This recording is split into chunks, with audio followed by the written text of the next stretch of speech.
Tuesday marks 8 days since George Floyd was killed at the hands of Minneapolis police. Protests have since spread to more than 100 cities. Peaceful demonstrations have often been overshadowed by violent clashes. Dozens of states have imposed curfews, and President Trump has threatened to deploy military forces if the unrest continues. Skylar Henry has the latest from Minneapolis. From coast to coast, police are taking a knee, joining protesters calling for justice for George Floyd. The scene was a far cry from the chaos erupting in cities across the country last night. Police used tear gas to break up crowds in Oakland and Philadelphia. In New York City, officials are moving their curfew up to 8 p.m. tonight to combat looting and other criminal acts the city's mayor blamed on small groups. An NYPD sergeant was also struck by a hit-and-run driver in the Bronx. I believe the mayor underestimates the scope of the problem, and I don't think they've used enough police to address the situation. Here in Minnesota, protesters staged a sit-down strike reminiscent of demonstrations that took place in the civil rights era. We're seeing America for what it really is.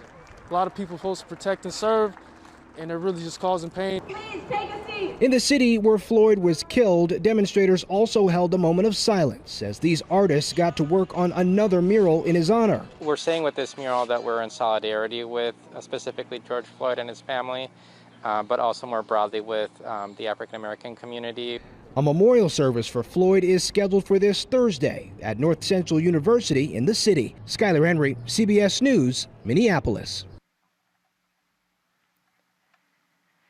CBS News correspondent Janet Shamlian joins me now. She is in Houston, where George Floyd's family took part in a peaceful march and rally. Janet, thanks very much for being with us. Tens of thousands of people were believed to be at that event.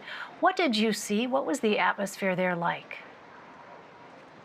So, having been a Houstonian, Elaine, for many years, I can say that it's nothing that I have ever seen. Early estimates were 20 to 30,000 people would attend this event, which would be an enormous amount for a rally and march from one part of downtown to the other. Estimates coming out now are in the 60,000 range. That's not confirmed, but certainly it was much more than 30,000 people. And they gathered at this park. It was organized by two Houston rap artists along with George Floyd's family. And as the march progressed from this park to City Hall, which is behind me, they were accompanied by the Harris County Sheriff, Sylvester Turner, the Houston Mayor, the Houston Police Chief.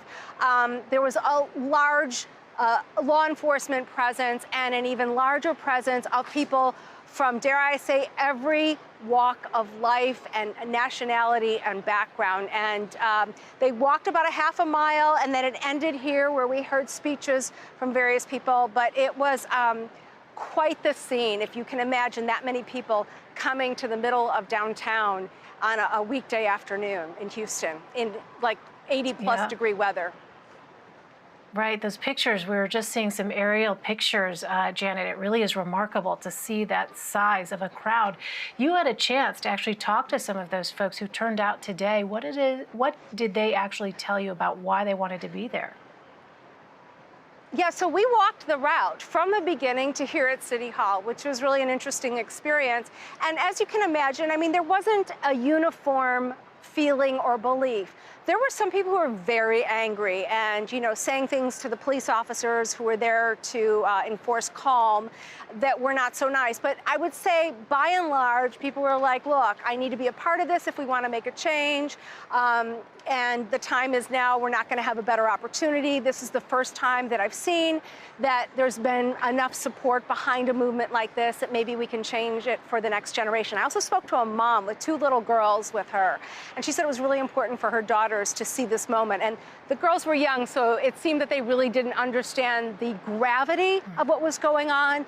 But we had that diversity of age and of faith and of background and of skin color. Yeah, I mean, Houston is such a diverse city. I don't know if people realize there is, like you said, there is a population there that really reflects many, many different backgrounds from all over the world. So, Janet, we have seen some police officers across the nation kneel with protesters, but we've also seen some violent clashes. What has the relationship between demonstrators and law enforcement been like there in Houston? So interesting question. We have an African-American mayor, Sylvester Turner, and he hired Art Acevedo, who's Houston police chief, Hispanic. And both men have taken some criticism, but have also worked to try to develop a relationship with the community. And I spoke with Art Acevedo last night, the police chief, and he says he believes that's why Houston has not seen some of the large-scale looting and the riots that we've seen in other major U.S. cities. And in fact, as this event started today, some of the speakers said, like, look, if you see people, that are here to make trouble and are not here for this cause, call them out. And the crowd erupted into cheers. And I haven't been everywhere along the route, so I can't say for sure, but it has been fairly peaceful. Now, it's also been daylight hours, but we haven't seen those type of events in the evening that typically have happened in the past week across this country. And George Floyd's family, as we mentioned, took part in this. What kind of impact did that have? So people were very deferential to them. George Floyd's nephew and other family members, I don't know what their relationship is to George Floyd, but he did grow up here. He graduated from high school here. And they led the march. They led the march from the downtown park here to City Hall. And they spoke, and I think people were very careful to sort of embrace them and make sure that they felt, welcomed by this process. At the beginning of the event, one of the organizers asked the crowd gathered, which at that point had to be at least 20,000 people, if they would take a knee for 30 seconds. And just about everybody got down on their knee, and that place went silent. It was stunning, Elaine. Yeah, powerful. Activists spoke to the crowds there, too. What was their message, Janet? Whose message? I'm sorry. From the activists who turned out. I mean, you touched on it a moment ago, but what was their overall message to the people who had assembled there in memory of George Floyd? So similar to that of those who are participating, and in particular, Bun B, who's a rap artist from Houston. I spoke with him just as the event was getting started, and I asked him, in your heart, can this make a change? And his response was, it has to. It has to. Like, this is the time. We're not going to have another opportunity like this when we can galvanize this many people in this many places, not just across the country, but around the world. And so that was the message that he imparted, that we need to do this now. We also need to do it peacefully. And we've got to call out the people who are here for other reasons and not here to promote this cause of racial equality.